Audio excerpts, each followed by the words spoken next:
Hello student, SBN group of education की online classes में आपका हार्दिक स्वागत है। जैसा कि हमने पिछली फर्स्ट ऑनलाइन क्लासेज में पढ़ा था कि भाषा की उत्पत्ति या भाषा शब्द का प्रयोग किस धातु से या कौन सी भाषा से निकला, इसके बारे में हम थोड़ा परिचय पहले इसका कर चुके हैं। अब देखते हैं कि हिंदी भाषा की उत्पत्ति कुछ इसमें विचार विवादास्पद है कि कोई मानता है ये ईश्वर की देन है, कोई मानता है ये संकेतों द्वारा एक समाज में, कोई कहता है इसमें मनोवैज्ञानिक पर आधारित है। तो आज इसके बारे में हम चर्चा करेंगे कि कुछ लोगों का, कुछ विचारकों का क्या मानना है कि किस आधार पर इसका हुआ।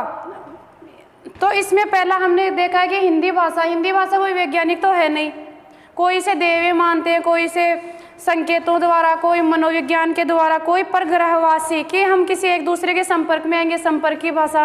तो इस कारण इसमें विभिन्न प्रकार के मतभेद है जो आज हम उनके बारे में चर्चा करेंगे कि आज पूरे विश्व की भाषा इतनी परिवर्तित हो चुकी है कि यदि हम भाषा की उत्पत्ति के बारे में सोचेंगे, आज हमारी भाषा इतनी परिवर्तित हो चुकी है कि इसकी उत्पत्ति के बारे में सोचेंगे तो उत्तर नहीं मिल सकेगा, क्योंकि इसके बारे में अनेक लोगों के अनेक प्रकार के अपने अपने विचार दिए हैं, तो कोई भी इसका स्पष्टीकरण आज तक नहीं हो पाया है। क्योंकि आधुनिक भाषाएं अपने आप में मूल रूप से पूर्ण नहीं है। अब पूर्ण कैसे नहीं है? जैसे हम कोई हिंदी भाषा जैसे हम हमेशा प्रयोग में लेते हैं, तो हम किसी दूसरे देश, दूसरे शहर में जाएंगे या दूसरे क्षेत्र में जाएंगे तो वहाँ पर दूसरी भाषा का प्रयोग किया जा रहा है, तो हम थोड़ा उनसे सीखेंगे। अगर हमने धीरे धीरे उनके संपर्क में आएंगे, हमें कुछ नई भाषा का ज्ञान होता जाएगा। तो इसके लिए हमें मूल रूप से ये इतनी दूर जा चुकी है कि इसका अंतर नापना मुश्किल है। भाषा के बारे में हमें सोचना भी इतना मुश्किल हो गया कि कौन सी भाषा का प्रकार कहाँ से आया। तो इसके कुछ विद्वानों ने अनेक सिद्धांत दिए हैं। तो इनके सिद्धांत, हिंदी भाषा की उत्पत्ति के सिद्धांत 8 सिद्धांत दिए हैं। तो उसमें पहला है भाषा के सिद्धांत 8 प्रकार के बताए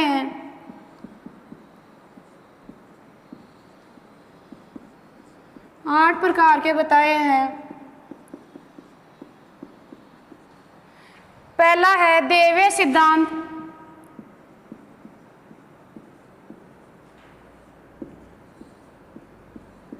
देवे सिद्धांत में इसमें देखने से पता चल रहा है कि देव यानी ईश्वर से संबंधित।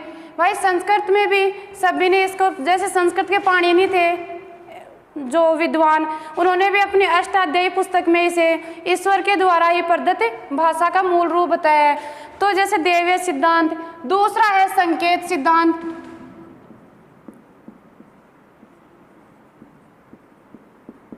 संकेत सिद्धांत में हाव भाव द्वारा आपस में एक दूसरे के संपर्क में आने से, जैसे संकेतों के द्वारा, हाथ पैर मुंह के संकेतों के द्वारा, तो इसमें संकेत अधिगम। तीसरा बताया उन्होंने मनोवैज्ञानिक सिद्धांत।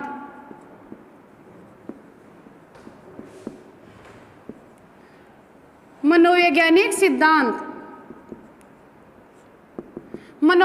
सिद्धांत में वो आ जाएंगे मन का, आत्मा का, चेतना का और व्यवहार का विज्ञान। तो इसमें भी फिर भी पूरा अभी तक इसका स्पष्टीकरण नहीं हो पाया है। अगला है धातु सिद्धांत।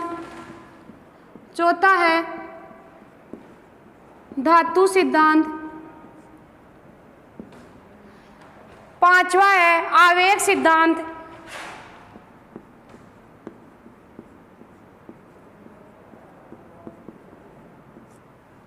छठवा है संपर्क सिद्धांत।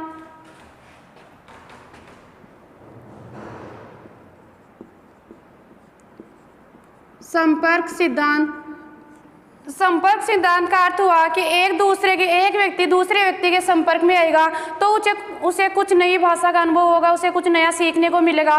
तो एक दूसरे के संपर्क में आने से भाषा का विकास हुआ। कुछ विद्वानों ने इसे स्वीकार किया है, लेकिन अंत में जाकर इसे भी कई मनोवैज्ञानिकों ने ठुकरा दिया कि नहीं। तो सातवां है संगीत का सिद्धांत।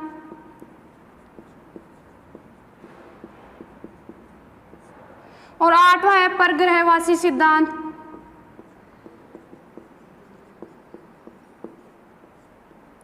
परग्रहवासी सिद्धांत। इन सिद्धांतों के बारे में इतने सिद्धांत अनेक विचारकों ने दे तो दिए, लेकिन आज तक इनसे भी कोई सारांश नहीं निकला कि भाषा की उत्पत्ति कौन से सिद्धांत से हुई है। तो इसमें भाषा को अभी तक विज्ञान भी ये स्पष्ट नहीं कर पाई है कि इसमें ना तो कोई परिवर्तन हर जगह, ना ये इस तरह भाषा। तो डेली रोजमर्रा में इसका उपयोग हम जब जहाँ भी जाते हैं कुछ नया सीखते हैं, उसी में वहाँ प्रयोग करने लग जाते हैं। तो आज हम इसके बारे में विस्तार से अध्ययन करेंगे सारे सिद्धांतों के बारे में। तो पहला लेते हैं हम दैवीय सिद्धांत। अब दैवीय सिद्धांत है ईश्वर की उत्पत्ति।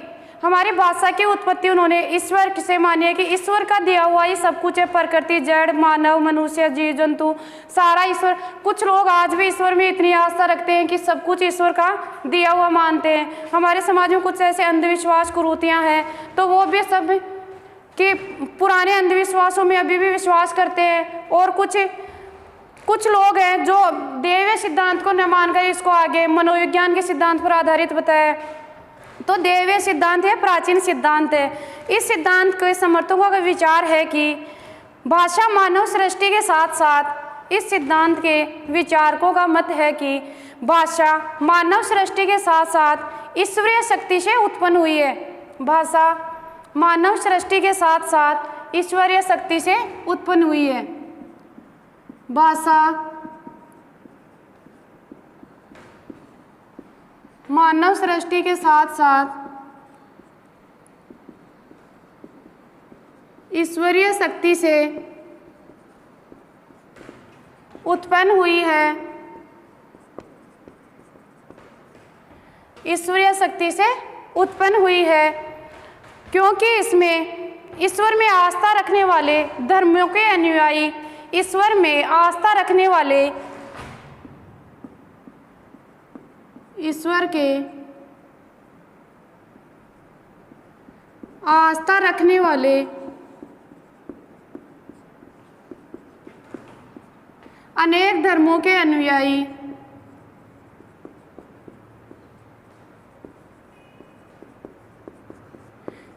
ईश्वरीय या दैवीय शक्ति को स्वीकार किया है। ईश्वरीय या दैवीय शक्ति को स्वीकार किया है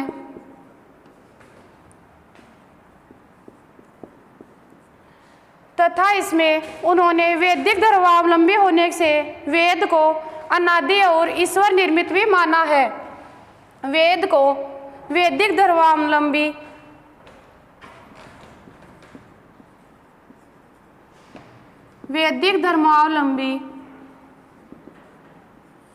वेद को ईश्वरीय शक्ति, वेद को अनादि और ईश्वरीय शक्ति मानकर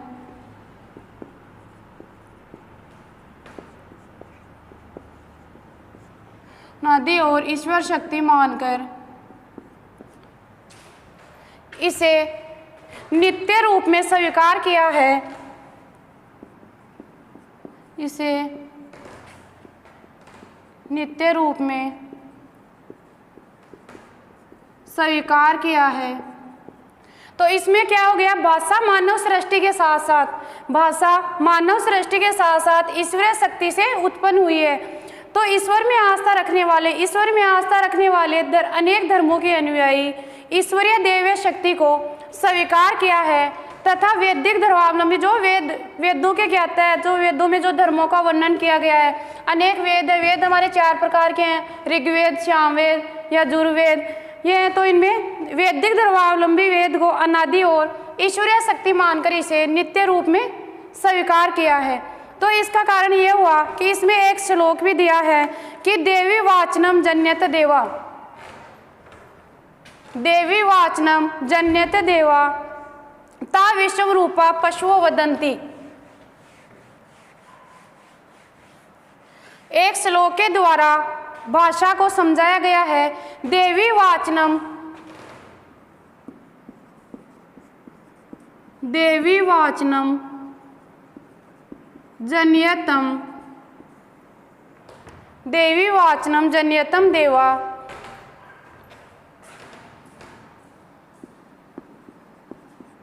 संस्कृत का श्लोक है। और ता विश्व रूपा पशुओ वदंती, ता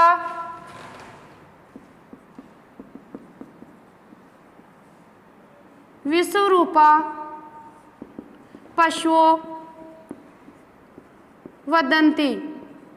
इसका हिंदी भावार्थ देखते हैं। एक श्लोक है, इसमें वाणी की परिभाषा को स्पष्ट किया गया है, भाषा को। तो इसमें इसका अर्थ है कि देवों ने वाग्देवी को उत्पन्न किया। देवों ने, देवी का देवता हो या ईश्वर, ईश्वर ने, वाचन यानी वाणी, वाणी या वाग देवता, देवों ने वाणी या वाग देवता को उत्पन्न किया। तो उसका प्रयोग, ता यानी उसका प्रयोग विश्व रूपा, विश्व रूपी यानी संसार के सभी लोग प्रयोग करते हैं। संसार के पशुओं यानी प्राणी, वदंती यानी बोलते हैं। तो इसे संसार के सभी प्राणी प्रयोग में लेते हैं। देवी वाचनम जन्यतम देवाः ता विश्व रूपा पशुओं वदंती। तो इसमें क्या कहा गया कि ईश्वर ने वाणी को देवता माना है, वाणी या वाग देवता को माना है। और ता विश्व रूपा पशुओं वदंती, ता विश्व रूपा की संसार के सभी प्राणी इसका प्रयोग करते हैं। अब आगे के अर्थ है समीक्षा। अब ये सिद्धांत, अब पाणिनि ने क्या कहा था अपने अष्टाध्यायी में 14 मूल सूत्र बताए हैं। पाणिनि ने, जो संस्कृत के प्रसिद्ध विद्वान हैं, पाणिनि ने अष्टाध्यायी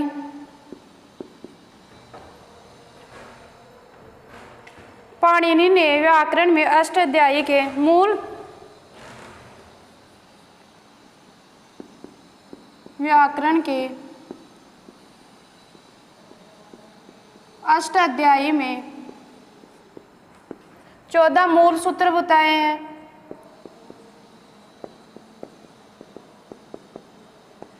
उन्होंने भी उसमें यही विचार दिया है कि ये कौन सी भाषा से हो, या फिर ईश्वर में ज़्यादा आस्था रखने वाला ही बताया कि भाषा की उत्पत्ति ईश्वर के द्वारा ही हुई है।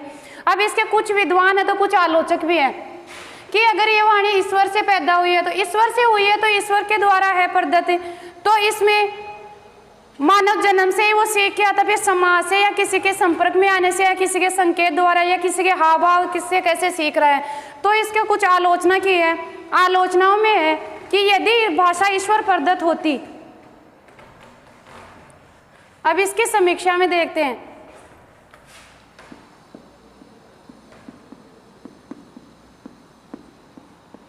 आलोचना में पहला, यदि भाषा ईश्वर प्रदत्त होती,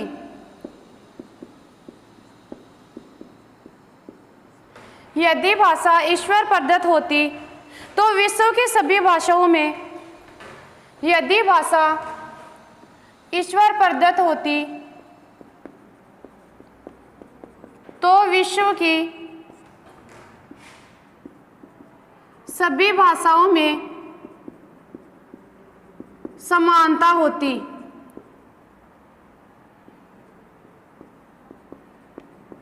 सभी भाषाओं में समानता होती, लेकिन ऐसा तो हमें कहीं देखने को मिलता ही नहीं है कि सभी को समान भाषा हो। सभी व्यक्ति हैं जो हमें मिलते हैं या हम आसपास में कहीं भी बोलचाल भाषा का प्रयोग करते हैं तो हमारी जैसी लैंग्वेज को यूज नहीं करता, क्योंकि सबके अपने अपने विचार, अपने अपने भाव, अपनी अपनी भाषा है।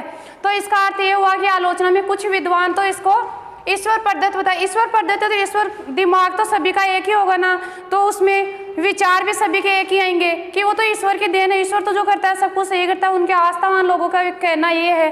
लेकिन इसमें कहा है कि अगर फिर ये होता, यदि भाषा ईश्वर प्रदत्त होती तो विश्व की सभी भाषाओं में समानता होती, लेकिन ऐसा हमें कहीं देखने को नहीं मिलता। तो इसे हम वैज्ञानिक सिद्धांत नहीं कह सकते, तो इसे हम वैज्ञानिक सिद्धांत नहीं कह सकते।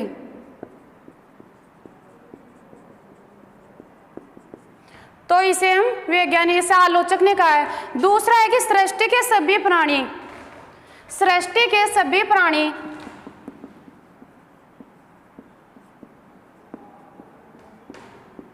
सृष्टि के सभी प्राणी जिसमें मानव जाति के सभी सदस्य, सृष्टि में सभी प्राणी जिसमें मानव जाति कम से कम सभी एक भाषा का प्रयोग करते, कम से कम सभी एक भाषा का प्रयोग करते, तो मानते कि वाणी ईश्वर प्रदत्त है, कि वाणी ईश्वर प्रदत्त है। लेकिन ऐसा हमें कहीं भी देखने को नहीं मिला। सृष्टि के सभी प्राणी, जिसमें मानव जाति, इसमें मानव जाति पर फोकस किया गया है कि कम से कम मानव जाति भी एक दूसरे की भाषा, एक ही भाव, अपने विचार प्रस्तुत करते, तो इसका प्रयोग होता, तो मानते कि भाषा ईश्वर प्रदत्त है। लेकिन ऐसा कहीं भी देखने को नहीं मिला। सबके अपने अलग अलग विचार, अलग अलग भाव है। इस सिद्धांत के अब एक है कि इस सिद्धांत की सत्यता एक और से प्रकट होती है कि मानव जाति शिशु काल में, कि मानव जाति शिशु काल में ही विकसित भाषा का प्रयोग करता, मानव जाति शिशु काल में ही विकसित भाषा का प्रयोग करता, मानव जाति शिशु काल में ही विकसित भाषा का प्रयोग करता, जबकि वह विकास क्रम में, जबकि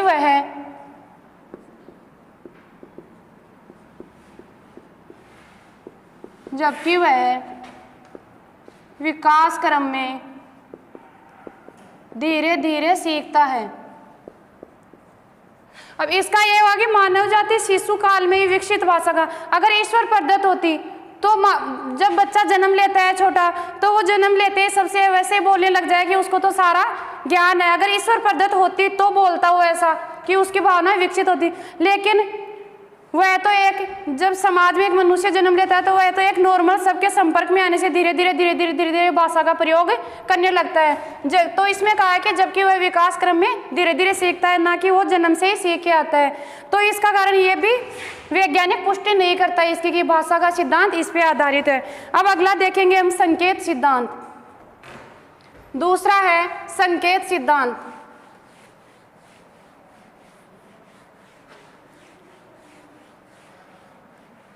दूसरा आएगा संकेत सिद्धांत। इसे निर्णय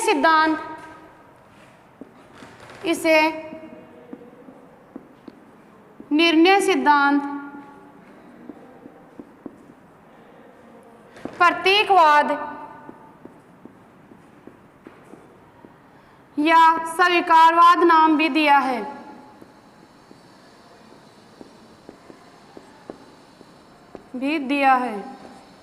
संकेत सिद्धांत के अन्य नाम है, पहला है निर्णय सिद्धांत, दूसरा है प्रतीकवाद और तीसरा है स्वीकारवाद।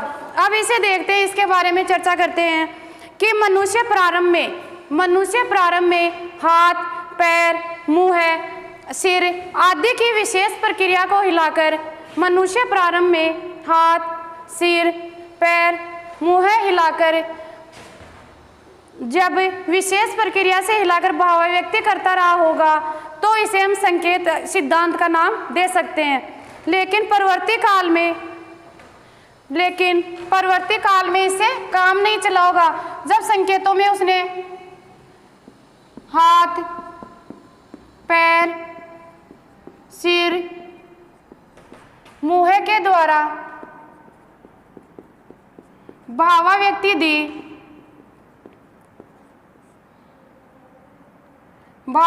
दी तो इसके बारे में उनको स्पष्टीकरण समझ में नहीं आया, तो आदि करता रहा। परवर्ती काल में इससे काम नहीं चला, यानी पुराने काल में इससे काम नहीं चला, तो उसे सामाजिक समझौते के आधार पर, फिर इनसे काम नहीं चला तो उसे एक सामाजिक यानी समाज के संपर्क में आने से सामाजिक समझौते के आधार पर विभिन्न भावों तथा वस्तुओं के लिए संकेत निश्चित किए होंगे।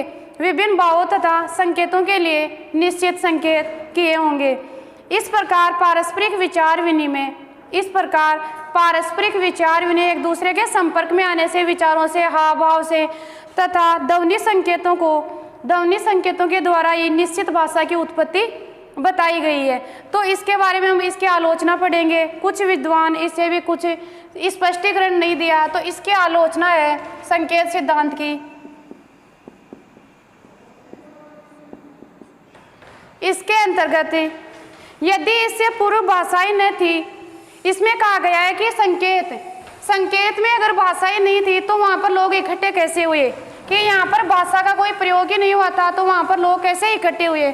दूसरा है इसका कि मानव ने एकत्र होकर, मानव एक जगह ग्रुप में या समूह में एक जगह इकट्ठे होकर किसी भाषा का या अपने विचारों के विनिमय द्वारा इसका आगे अग्रसर किया होगा, कि हाँ ऐसे ऐसे उसके समाज में सीखा होगा एक दूसरे के संपर्क में आने से, या संकेतों के द्वारा उन्होंने किसी चीज़ को इशारा करके बताया होगा।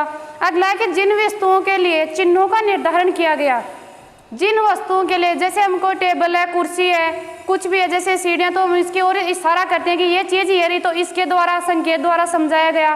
तो उसमें एक स्थान पर एकत्रित कैसे किया जाए, उनको समूह के द्वारा उसको सिखाया गया। तो इसमें आज हो गए हमारे देवीय सिद्धांत और संकेत सिद्धांत। अब इसमें भाषा सिद्धांत के 8 प्रकार बताए, तो 8 सिद्धांत हमने देख लिए, जैसे छोटे रूप में 2 का हमने विस्तार से वर्णन कर लिया। तो अब कल करेंगे हम मनोवैज्ञानिक सिद्धांत के बारे में चर्चा। Thank you.